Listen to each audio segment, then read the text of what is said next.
We begin by praising Allah subhanahu wa ta'ala and bearing witness that none has the right to be worshipped or unconditionally obeyed except for Him. And we bear witness that Muhammad sallallahu alayhi wasallam is His final messenger.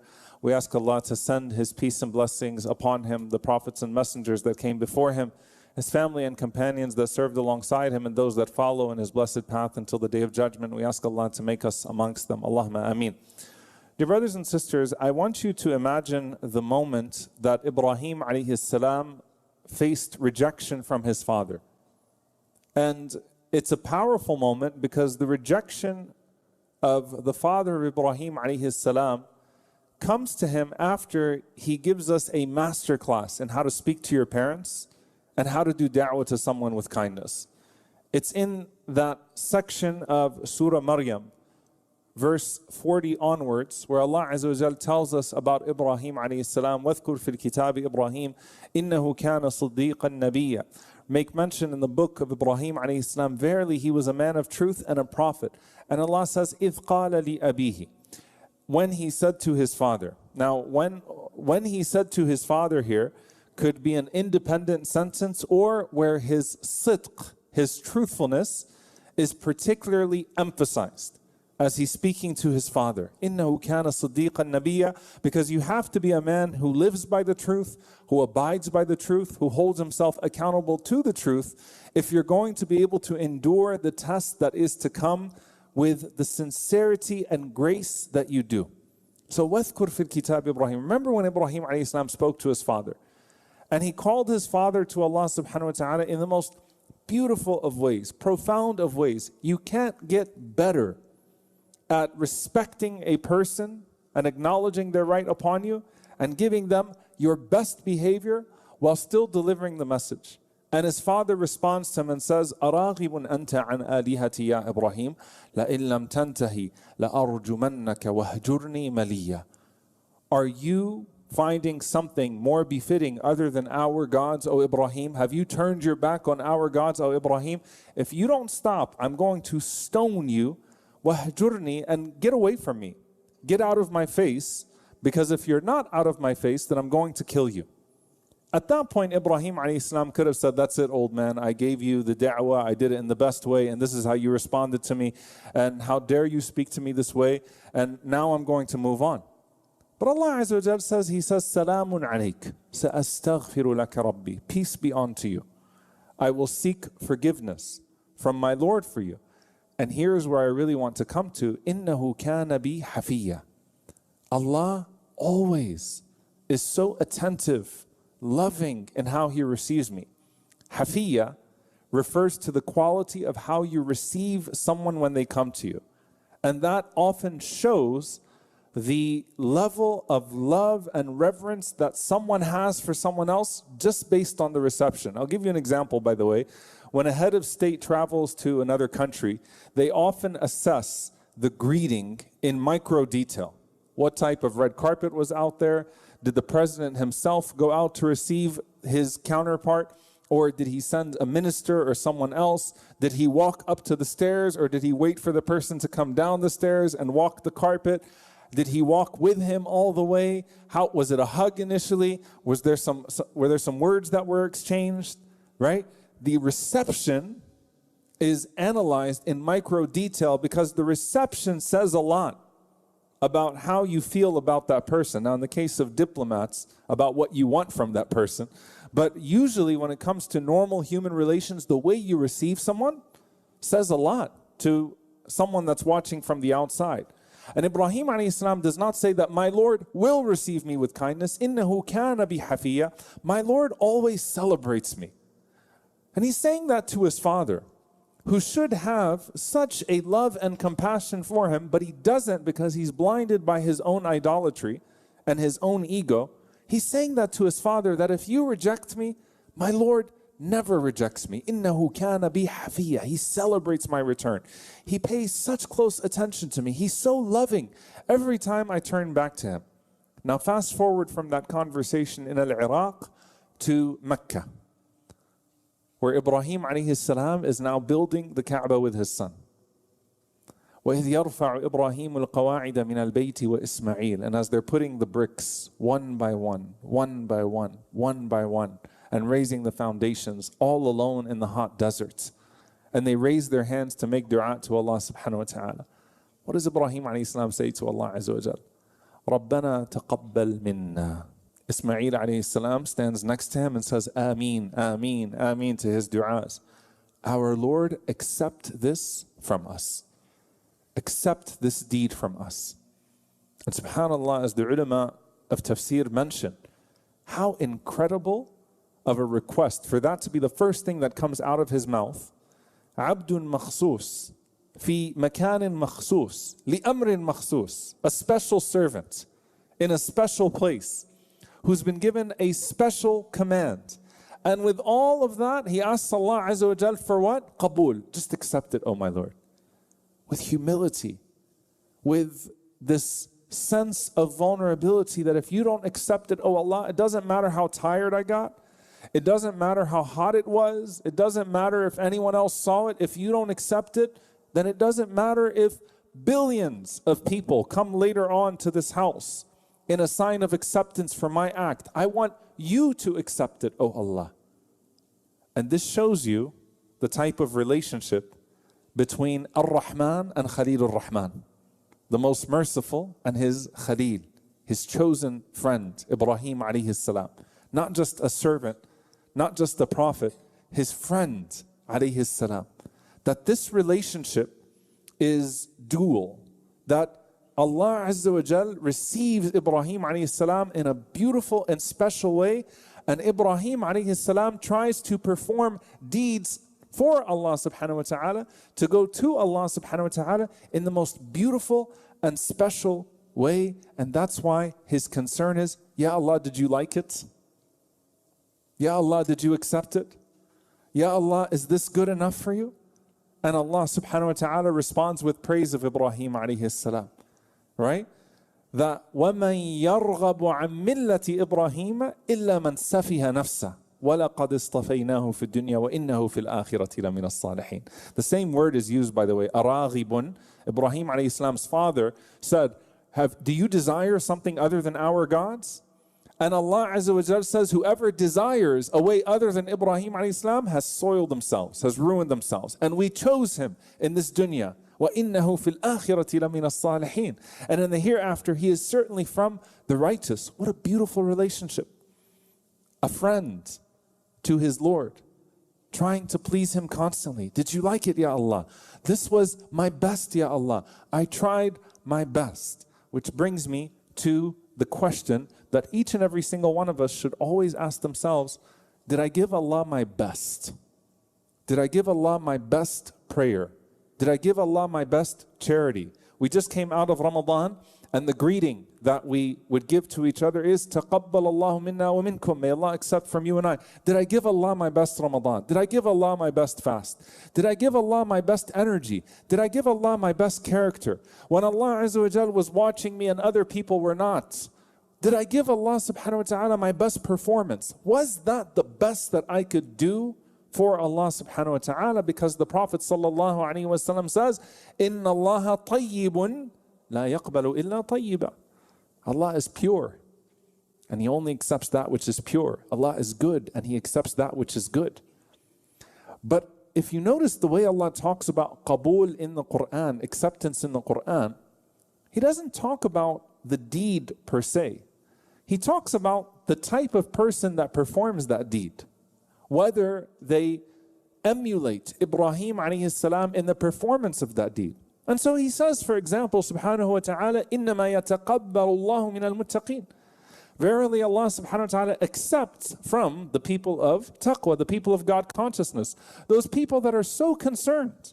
Because taqwa yields a sense of concern to not disobey me, to not fall into a sin that would disqualify them from my mercy and my grace if it goes unrepented for. They're so concerned. Who does Allah accept from? He accepts from those type of people. إِنَّمَا يَتَقَبَّلُ اللَّهُ مِنَ الْمُتَّقِينَ. And that's why Sayyidina Ali radiallahu ta'ala anhu said, do not concern yourself so much with just the performance of the deed, but the acceptance of the deed. Because إِنَّمَا يَتَقَبَّلُ اللَّهُ مِنَ الْمُتَّقِينَ, Allah accepts from the muttaqeen. Allahumma ja'alna min al-muttaqeen. Allahumma ameen. May Allah make us amongst those people. Allahumma ameen. And there's something very beautiful about what Allah accepts and how Allah accepts. You see, the way we do math with each other, yesterday Sheikh Dawood was talking about this, and we were reflecting on this idea of what the imagination can capture and how we can't comprehend Allah's mercy because of the limits of our own mercy. We can't comprehend Allah's grace because of the limits of our own grace. We can't comprehend Allah's forgiveness because of the limits of our own forgiveness. And so when you do the math of good deeds and bad deeds, none of us would treat each other that way, to where when someone does good for you, you reward it by 10 to 700 up to infinity. And when they commit a mistake, then you only treat that mistake as one. And if they apologize for it, then it's as if they never committed the mistake. Can you imagine how amazing our marriages would be? Our relationships would be with our children, with our parents, with our friends, with our communities, if that's how we treated each other. But that type of math doesn't work for us as human beings. It's only with Allah Azza wa Jal. It's a math that is beyond the capacity of our mercy. And so, what does that have to do with the concept of Kabul? One of the most beautiful ayat of Kabul in the Quran, of acceptance in the Quran, is an ayah that has a powerful context to it. Ibn Abbas radiallahu ta'ala anhuma, he narrates from عن النبي صلى الله عليه وسلم عن الروح الأمين عليه السلام. Ibn Abbas and Ibn Abi Hatim records that Ibn Abbas narrates from the Prophet ﷺ, who narrates from Ar-Ruh al-Amin, Jibreel alayhi salam. That Jibreel alayhi salam said that on the day of judgment, when Allah Azza wa Jal weighs the good deeds and the bad deeds, then He will settle the good deeds and the bad deeds amongst each other. Meaning what? You have some sins that you committed that cancel out some of your good deeds. You have some good deeds that cancel out some of your sins. And then ultimately, you also have the way that those good deeds and sins become currency for all the wrongdoings that you did towards other people or that were done towards you. And so people come and they take your good deeds, or they put their sins on you, or if you're fortunate enough, you're on the other side of that equation. You're receiving someone else's good deeds and you're putting your sins on someone else who wronged you in this world. But the point is, there's a whole process here with the good deeds and the bad deeds. And then he says, فَإِن بَقِيَتْ لَهُ حَسَنَةٌ وَسَّعَ اللَّهُ لَهُ فِي الْجَنَّةِ. If he just has one good deed left at the end of that, Allah will make space for him in paradise. And he recited the ayah, أُولَٰئِكَ الَّذِينَ يَتَقَبَّلَ اللَّهُ عَنْهُمْ أَحْسَنَ مَا عَمِلُوا. أُولَٰئِكَ, Allah Azza wa Jal mentioned in Surah Al-Ahqaf that they are the ones that we accept the best of what they do. وَنَتَجَاوَزُ عَنْ سَيِّئَاتِهِمْ فِي أَصْحَابِ الْجَنَّةِ وَعْدَ الصِّدْقِ الَّذِي كَانُوا يُوعَدُونَ. That they are the ones who Allah subhanahu wa ta'ala accepts. نَتَقَبَّلُ عَنْهُمْ أَحْسَنَ مَا عَمِلُوا. We accept the best of what they did. وَنَتَجَاوَزُ عَنْ سَيِّئَاتِهِمْ فِي أَصْحَابِ الْجَنَّةِ وَعْدَ الصِّدْقِ الَّذِي كَانُوا يُوعَدُونَ. And we overlook their sins. They will be entered into paradise, and this is the promise of truth that they were given. The promise that they were given. We talked about wa'ad Allah yesterday and all of the implications of wa'ad Allah, the promise of Allah, the promise of Allah. What does this ayah mean? On the day of judgment, dear brothers and sisters, when Allah Azza wa Jal analyzes your salah, and He analyzes your siyam, and He analyzes your sadaqah, and He analyzes all of your different things, it's not like He takes the average and then judges it based on the average. Al-Hafid ibn Kathir rahimahullah ta'ala, he says that يَتَجَاوَزْ عَنِ الْكَثِيرِ مِنَ الزَّلَلِ. Allah overlooks so many of your slips, your sins, those little sins, over and over and over and over again. At-tajawuz, Allah Azza wa Jal just overlooks them. The sins between Jum'ah and Jum'ah, the sin from Salah to Salah, the sins from Ramadan to Ramadan. يَتَجَاوَزْ عَنِ الْكَثِيرِ مِنَ الزَّلَلِ. And he says, وَيَتَقَبَّلْ الْيَسِيرِ مِنَ الْعَمَلِ الصَّالِحِ. And He accepts the smallest good deed that you do and He magnifies it, subhanahu wa ta'ala. And He elevates a single good deed to where it's accepted. Meaning what? Allah finds the most sincere salah that you did, the most sincere fast that you had, the most sincere moments that you had. And Allah Azza wa Jal elevates that, captures that moment for you. and reward you in accordance with it. It's one of the most hopeful ayat in the Quran. Allah capturing that for you. And yatajawaz, Allah Azza wa Jal overlooking so many of the sins and the shortcomings in the process. And Allah says that's the promise of Allah. وَعَدَ الصِّدْقِ الَّذِي كَانُوا يُوعَدُونَ. That's His promise to you. Now here's the question that I want us to ask ourselves, inshallah ta'ala. And I want you to really, really, really assess yourself. Are you giving Allah your best? Are you giving Allah your best salah? You know, when you come to your prayer, if you are detaching from something immediately before your salah, delaying it to its very end, if you're even performing it on time, and by the time you get to it, you're thinking about all types of other stuff, and you were deep in something else. And then you get into your salah, and you never even focused in your prayer. And then as soon as your salah was over, you went deep in khushu' into whatever else you were doing. Who are you giving your best to? And if so, who means more to you? Because you are receiving Allah Azza wa Jal when you go to Salah and giving to Allah Azza wa Jal when you go to Salah. There is a relationship that is being established here, that's meant to be established here. Who do you give the best of your time to? Who do you give the best of your energy to? You know, subhanAllah, one of the things that destroys families is when a person gives the best of themselves only to the outside of their homes. And what they bring back home is a tired, angry, agitated, beat up version of themselves. The worst version of themselves. That's what they bring home. The best version of themselves, they store up that energy for work. They store up that energy for what they have to give to the outside. Is that what you give to Allah subhanahu wa ta'ala? As Al-Hafidh ibn Rajab rahimahullah ta'ala, he has a beautiful page where he collects narrations of the Salaf of how you perform your good deeds in secret with Allah Azza wa Jal. And he narrates from Abu Jandal, إِن كُنْتُمْ تَرَوْنَ أَنَّ اللَّهَ لَا يَرَاكُمْ. If you see that Allah doesn't see you in the first place, then you've disbelieved in Him effectively. If you don't believe Allah sees you anyway, then you don't actually believe in Him. وَإِن كُنْتُمْ تَرَوْنَ أَنَّهُ يَرَاكُمْ فَلِمَ جَعَلْتُمُ اللَّهَ أَهْوَنَ النَّاظِرِينَ إِلَيْكَ. If you see that He sees you, why are you reducing Allah to the lowest of your observers? Why are you reducing Allah as just like, oh, it's just Allah watching me right now. I don't have to be the best version of myself. I don't have to give the best of myself. When it comes to your sadaqah and what you give, لَن تَنَالُوا الْبِرَّ حَتَّى تُنْفِقُوا مِمَّا تُحِبُّونَ. You will not achieve righteousness until you give of what you love. And that's why Abu Talha radiallahu anhu, when he heard that from the Prophet ﷺ, he said, I thought about the thing I love most. And he gave the Prophet ﷺ that garden in front of Medina. This is the best of what I can give to Allah subhanahu wa ta'ala. Rabbana taqabbal minna. Not with arrogance, not like, Ya Rasulullah, I'm donating this. No.